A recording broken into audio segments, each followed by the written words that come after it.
Halkan waa magaalada Muqdisho ee caasimadda dalka. Waa magaalo horumar badan samaysay sanadihii ugu dambeeyay. Magaalada Muqdisho ay ugu dambeysay sanadkii 2014 kama jirin xilligaas goobo lagu nasto ama loo damaashaad tago. Hase yeeshee magaalada ayaa waxaa ku soo badanaya goobaha damaashaadka iyo kuwa nasiinada.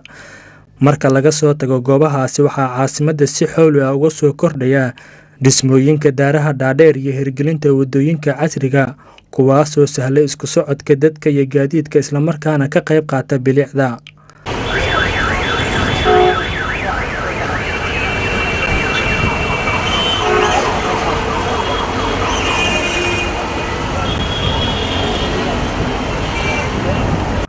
Halkan waa Pizza House oo ka mid ah goobaha lagu nasto, iyadoona dadka ay yimaadaan xilliyada ay ka nasanayaan shaqooyinka iyo waxbarashada.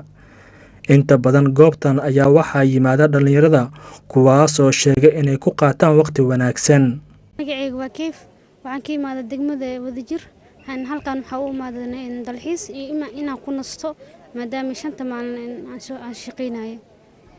Keef waad aragtaa meeshan goob nasiina waaye, waa xilligii aad sheegtay inaad nasanaysa. Marka waxyaabaha is leedahay waa ku cajab geliyeen ama aad inta badan u soo aadda maxaa ka mid ah?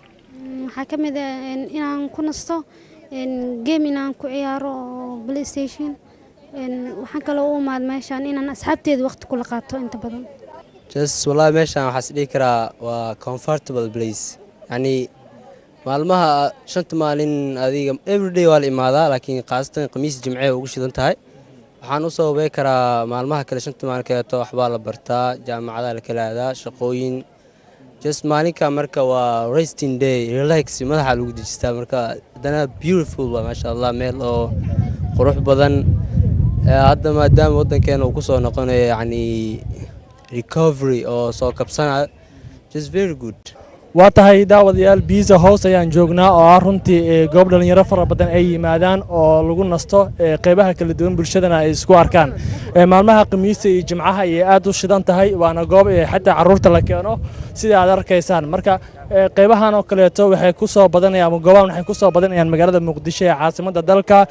Waxaana sanooyinkii dambe laga furayay meelaha lagu nasto, dadkuna isugu yimaadaan.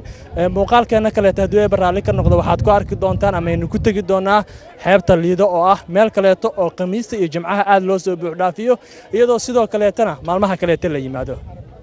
Xeebta Liido waa goob ay soo buux dhaafiyaan dadweyne fara badan, kuwaas oo ka yimaada dunida dacaladeeda, haba ugu sii badnaadeen dadka reer Muqdisho. Liido ayaa ah goob aad u mashquul badan, gaar ahaan maalmaha khamiista iyo jimcaha. Sheekada sida weyn ii soo jiidata ayaa ah in reer Muqdisho ay ku guuleysteen inay dhisaan wadada sayidka oo horey looga qoostay in la maro, hase ahaatee haatan ka mid ah wadooyinka ugu socodka wanaagsan caasimadda.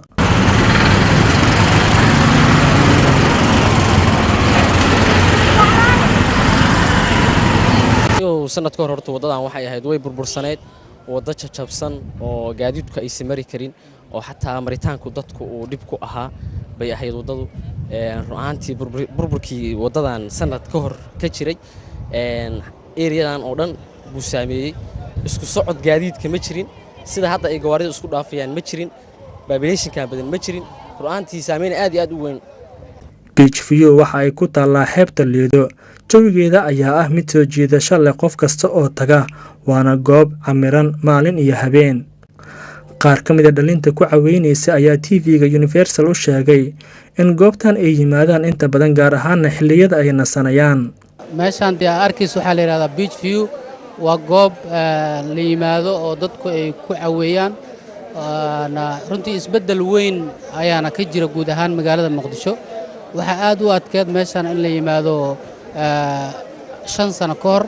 isbeddelada dalka ka jira awgeed iyo nabaddii soo noqotay iyo bilicdii dib u soo noqotay darteed waxay keentay inay dad badan ku soo dhiiradaan inay yimaadaan xeebta. magacaygu waa Xamdi, meeshaan waa Beach View, waa goob aad u qurux badan. waxaa imaadaa kalbihii markaan shaqooyinka maaragtay culculus soo qabto, xeebtay saaran tahay. waa meel aad u qurux badan, waxaa iskugu imaata asxaab badan, ardaydii, shaqaalo, dad maaragtay caruur inta waa imaadaan. maalmaha jimcaha khamiista saaida loo imaadaa.